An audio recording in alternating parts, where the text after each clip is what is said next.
Welcome to Schneps Media's 3 questions in 3 minutes on Politics NY with Skye. We are taking a moment to get to know our mayoral candidates. This interview is one in a series of Schneps Media's Politics NY candidate interviews sponsored by AARP of New York.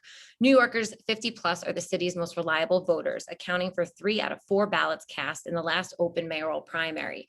AARP urges all of the City of New York mayoral candidates to remember that 50 plus voters count and to focus on the issues most important to this critical voting bloc. So with that in mind, I'm here with Kathryn Garcia, candidate for mayor. So tell us a little bit about yourself, your little elevator pitch for people who don't know you. Well, first of all, I fall into the category of over 50. So I'm a lifelong New Yorker, and I love this city. I want to make sure that it's a more livable city and that everyone is thriving here, including older adults, that this is the best place to live if you're over 50. Yeah. And AARP members are concerned about being able to afford to stay in New York City and retire here. So do you have a plan for that? So part of it is about making sure that we're building senior housing for older adults, but it also for those who want to stay in their current apartments. There are 2 programs, SHE and SHRE, that for seniors, we should automatically be enrolling them in. It freezes your rent and it freezes your property taxes. Mm-hmm. Oh, and what about public safety? That's another big concern for AARP members and for everyone. So what's your plan when it comes to keeping people safe and keeping crime down in the city?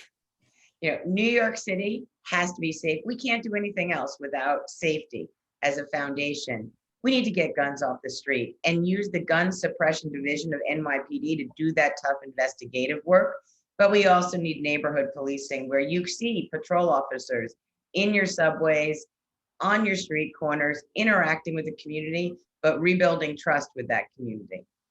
So Kathryn, how would your experience as the sanitation commissioner make you the best mayoral candidate in this race? So look, I've got the deep experience of how do you manage 10,000 primarily men to serve the city of New York. And it's why the New York Times and the Daily News both endorsed my candidacy. It's really great, a great accomplishment. So what would you say is your superpower? Oh, you think you asked me this before? My ability to listen and collaborate across really wide viewpoints. What's fabulous. Is there anything else you want to add? This is an exciting election. It's the most consequential election of at least my lifetime. And I hope that every single older adult comes out to vote either early, starting June 12th, or by June 22nd. Fabulous. That's Kathryn Garcia running for mayor of New York City. Thanks for being part of Schneps Media's 3 questions in 3 minutes on Politics NY with Skye, sponsored by AARP of New York.